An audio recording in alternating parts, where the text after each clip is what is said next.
সবাই যে মতামতগুলো দিয়েছিল সরকার সেগুলোকে কাটসাট করে ফেলে দেওয়ার কারণেই তো নতুন করে অনেকগুলো সংকট তৈরি হয়েছে। অর্ধেক রাষ্ট্র পরিচালনা করবেন সংবিধান মেনে, আর বাকি অর্ধেক পরিচালনা করবেন ইচ্ছা অনুযায়ী, অথবা আপনার যখন প্রয়োজন অনুভব করবেন সেই অনুযায়ী পদক্ষেপ গ্রহণ করবেন। তাহলে এটা ব্যক্তির জীবনে সম্ভব, কিন্তু রাষ্ট্রের জীবনে সম্ভব না। ভোট দেওয়ার বিষয়ে ইতিবাচক সাড়া দিলেও সবগুলো দলের পক্ষ থেকে গণভোট নিয়ে জোরালো প্রচার দেখা যাচ্ছে না। এমন পরিস্থিতিতে কোন দলের পক্ষ থেকে বলা হচ্ছে গণভোটে না জয়যুক্ত হলে গণঅভ্যুত্থান ব্যর্থ হবে। দর্শক, তাই আমরা আজকে শেষ পর্যন্ত গণভোটে হা নাকি না জয়যুক্ত হবে সেটা হয়তো আমরা অপেক্ষা করতে হবে 12 তারিখ পর্যন্ত, এবং এই 12 তারিখের আগে রাজনৈতিক দলগুলোর সেই বক্তব্য জোরালো গণভোটের হায়ের পক্ষে না নায়ের পক্ষে সেটাও জেনে যাবে দেশের মানুষ। দর্শক, তাই আজকে আমরা এই বিষয়টি নিয়ে আলোচনা করতে চাই। তাই আমরা আলোচনার বিষয় নির্ধারণ করেছি গণভোটে হ্যাঁ নাকি না।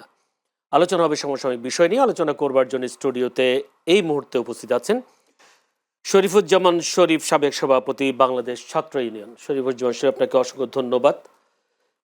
আমাদের সাথে যুক্ত হবার কথা রয়েছে doctor Asaduzzaman Ripon, vice chairman BNP. তিনি হয়তো আমাদের কাছে চলে এসেছেন, কিছুক্ষণের মধ্যে আমাদের সাথে যুক্ত হবেন।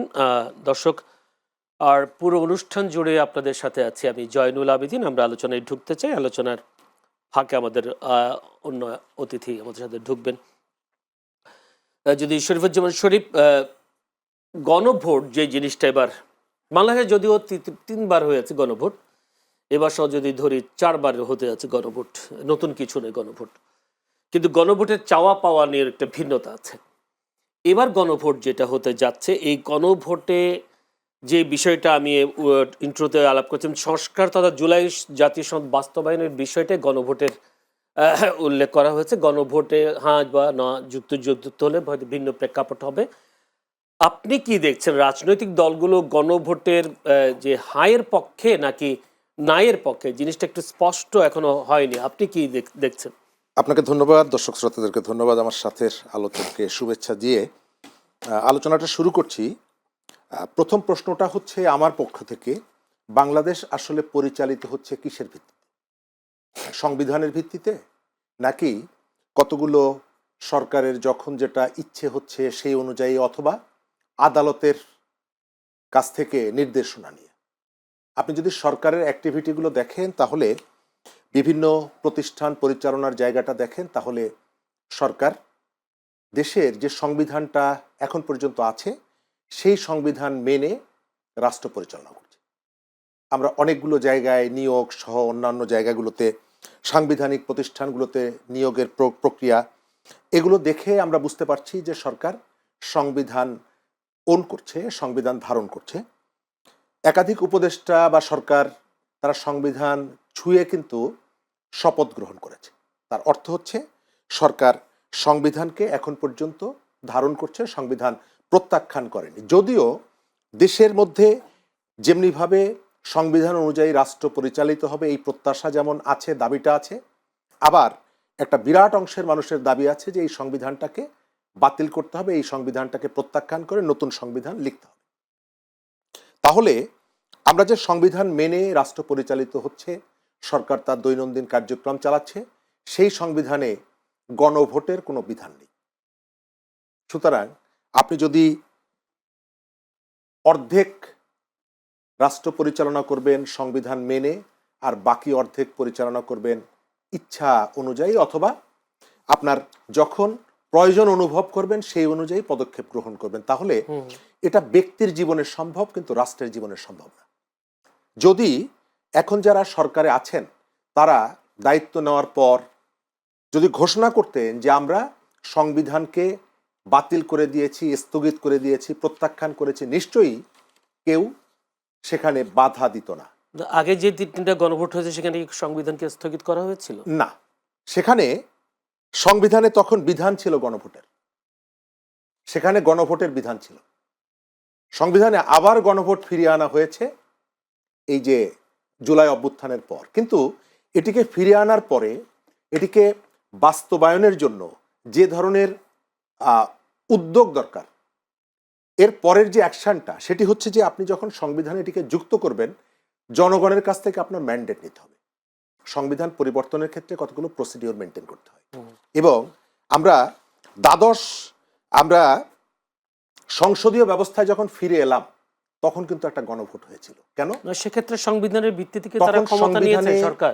না, তাহলে তখন আমাদের সংবিধানে গণভোট ছিল, না, ক্ষমতার কথা গণভোটের বলছেন। বিধানটা ছিল।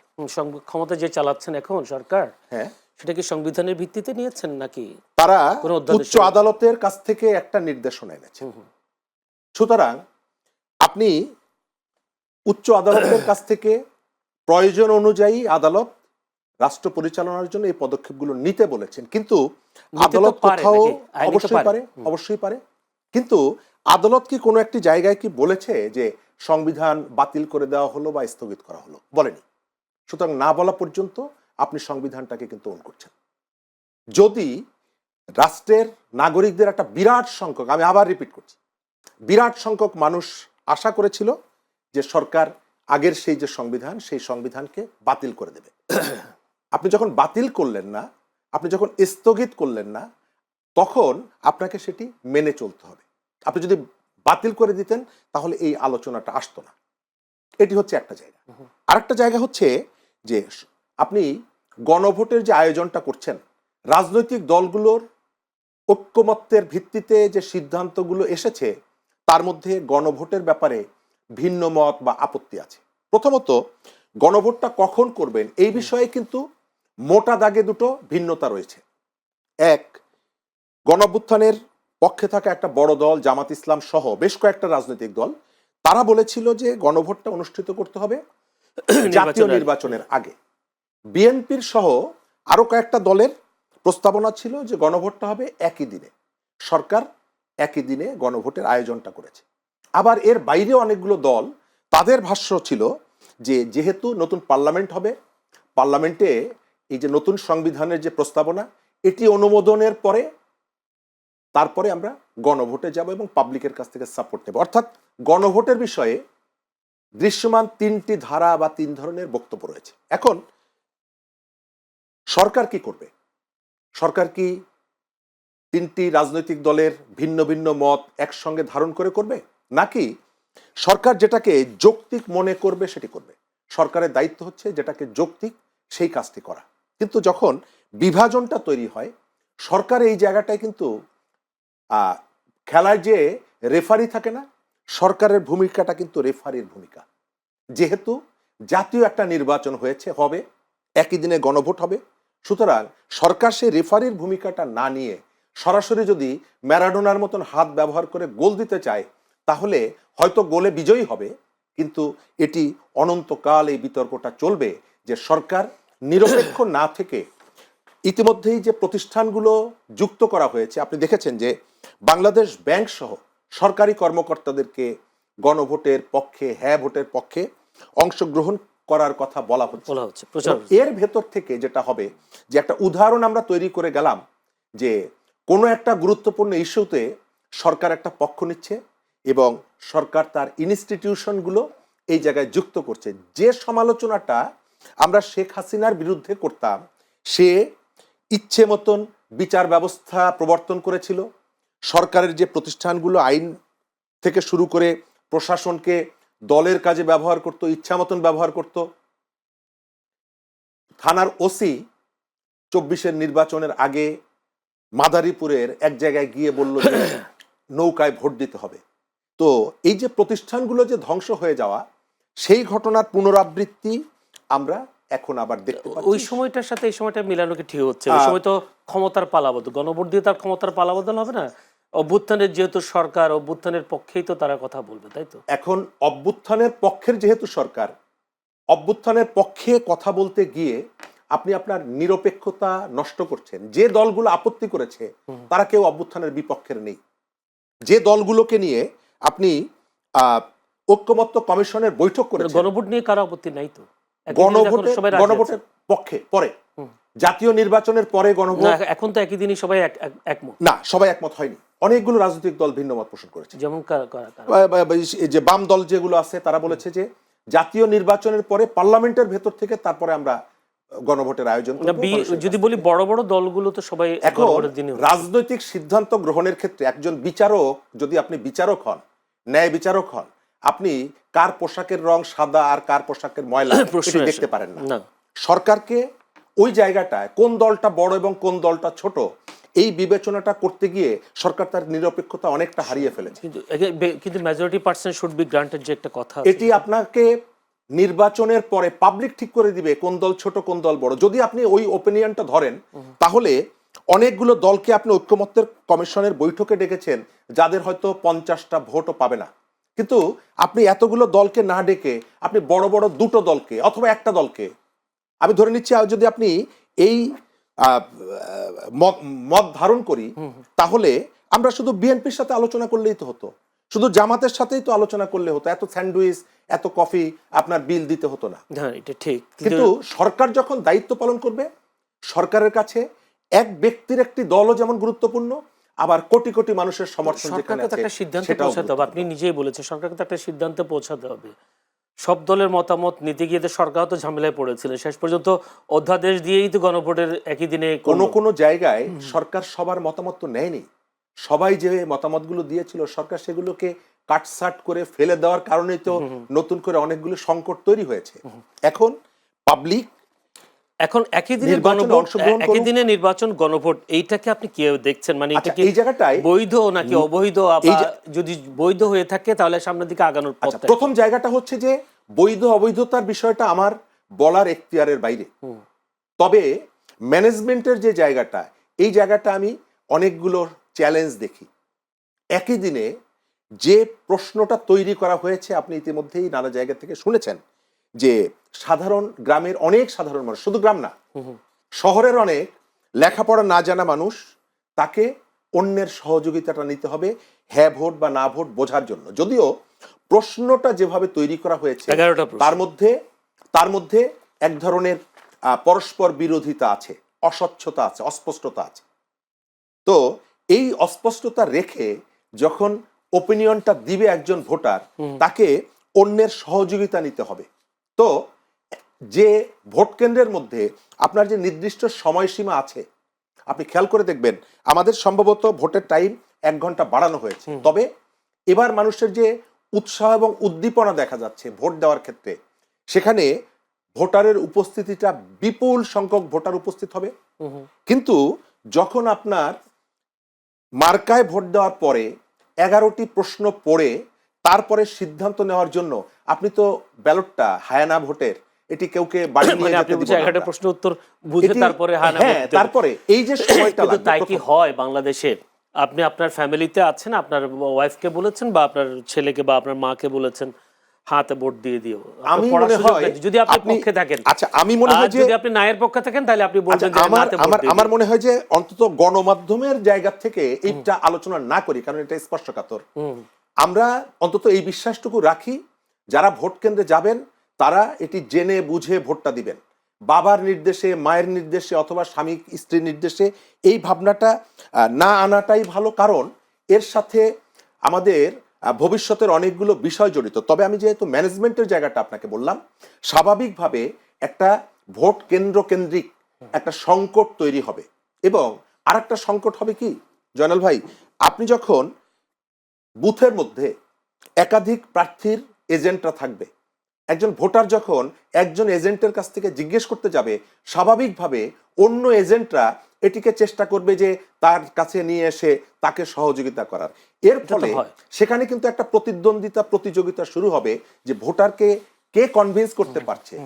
এই ঘটনাগুলোকে আপনি নিশ্চয়ই জানেন যে ভোট কেন্দ্রে সাধারণত সবার মেজাজের মাত্রাটা একটু উঁচু স্তরেই থাকে, ছোটখাটো বিষয়ে যেগুলো অ্যাভয়েড করা যায়, কিন্তু এখানে গিয়ে এটা হয় না। ফলে আমি একটা প্রশ্ন ছোট করে দেই শরীফুজ্জামান শরীফ, সেটা হচ্ছে হ্যাঁ জয়যুক্ত হলে কি হবে, না হলে কি হবে? যদি হ্যাঁ জয়যুক্ত হওয়া দরকার কিনা নাকি না হওয়া দরকার, কোনটা আপনি আসলে? আমি প্রথমত মনে করি যে বাংলাদেশের রাজনীতিতে সংস্কৃতির পরিবর্তন হওয়া দরকার। আমরা হ্যাঁ বা না, আমরা যে পরিবর্তনগুলো এনেছি এই পরিবর্তনগুলো আসলে কি? আচরণের পরিবর্তন, তাই তো? আমরা তো সংবিধানে হ্যাঁ অথবা না যদি পাশ হয়, পরশুদিন আমাদের পূর্বাচলে একটা বুর্জ খলিফা টাওয়ার গড়ে উঠবে, বিষয়টা সেরকমের না। এটি যদি অনুমোদনের মধ্য দিয়ে কতগুলো বেসিক পরিবর্তন হবে আমাদের রাজনীতি। কি? রাজনীতিবিদরা জনগণের কাছে স্বচ্ছতা নিয়ে রাজনীতি করবে, আমাদের পার্লামেন্টটা ইফেক্টিভ হবে, আমাদের এখানে ক্ষমতার যে এককেন্দ্রিক ক্ষমতা, এক ব্যক্তির হাতে ক্ষমতা, সেটি থাকবে না। এই যে আচরণগুলোর পরিবর্তন হবে। আচ্ছা, গত এক বছরে এই আচরণ পরিবর্তনটাকে আপনি ইতিবাচক দেখেন? আমি অবশ্যই ইতিবাচকভাবে দেখি, কিন্তু এর সাথে যুক্ত করেন আপনি যে আমাদের রাজনীতিবিদরা গণভোটের আগে আমাদের যে সমস্ত আচরণগুলো স্বাভাবিকভাবে পরিবর্তন করা যায়, সেই পরিবর্তনটি কি তারা করেছেন? আমাদের রাজনৈতিক সংস্কৃতিতে এই পরিবর্তনগুলো কি হয়েছে? একজন রাজনীতিবিদ আর একজন সম্পর্কে যে বিষোদ্গার করছেন, সেটা কি বন্ধ হয়েছে? অর্থাৎ আপনি শুধু শাসকের পরিবর্তন হলে, কেবল গণভোট হলে আমাদের এখানে রাজনৈতিক সংস্কৃতি যে আমূল বদলে যাবে হবে সেটা এটি না। আপনি যদি আপনার প্র্যাকটিসের ভেতরে পরিবর্তনটা না আনেন, আপনি যদি গণতান্ত্রিক মানসিকতাকে ওন না করেন, তাহলে আপনি যতই গণভোটে হ্যাঁ বিজয়ী করে নিয়ে আসেন, যতই আপনি অভ্যুত্থানের স্পিরিটের কথা বলেন, আমরা কি স্পিরিটকে ধারণ করছি গণ অভ্যুত্থানের? এই গণ অভ্যুত্থানে মানুষের যে চাওয়াটা ছিল, আমরা সাধারণ মানুষের চাওয়াকে কি মূল্য দিয়েছি? মানুষের জীবন জীবিকার যে সংকটগুলো আছে, এই সংকটগুলোকে আমরা অ্যাড্রেস করেছি? আমরা সংস্কারের জন্য যে সমস্ত জায়গাগুলোকে ফোকাস করেছিলাম, মনে করিয়ে দেই, তার একটা বড় জায়গা ছিল। এই সরকার তো হয়তো আমাদের কাছে একেবারে কি বলে, যেটা টেম্পোরারি সরকার, সে তার কাছ থেকে আমরা আশা করেছিলাম, পাইনি, কিন্তু পরবর্তী যারা ক্ষমতাসীন হবেন তাদের কাছ থেকে তো আশা করা যায়। আমরা এই সরকারটা তো প্রত্যাশাটাকে ফ্যাসিলিটেট করবে, সেই জন্য আমরা তাকে বসিয়েছিলাম। জি। এবং কতগুলো সিদ্ধান্ত আছে, আমি ওই যেটা আবার বলি যে সংস্কার মানে বুর্জ খলিফা 15-50 তলা ভবন বানানো নয়, নদীর উপর থেকে, পদ্মার উপর থেকে আরেকটা সেতু করার জন্য নয়, অথবা একটা তাল গাছ লাগাবো তারপরে তাল খাওয়ার জন্য নয়। এটা কতগুলো আইনের পরিবর্তন। রাজনীতিবিদরা স্বচ্ছতার আশ্রয় নেবে। তাদের অস্বচ্ছতার একটা বড় জায়গা কি? তারা তাদের যে সম্পদ অর্জন করে, সেই সম্পদ সম্পর্কে মানুষকে বিভ্রান্তিকর তথ্য দেয়। একটা প্রশ্ন, সেটা হচ্ছে নাহিদ ইসলাম, জাতীয় নাগরিক পার্টির আহ্বায়ক নাহিদ ইসলাম, তিনি আজকে বলেছেন গণভোটে না পাশ হলে গণ অভ্যুত্থান ব্যর্থ হবে। আপনি কি বলবেন? আমার কাছে এটি মনে হয় না, এই কারণে সত্য মনে হয় না।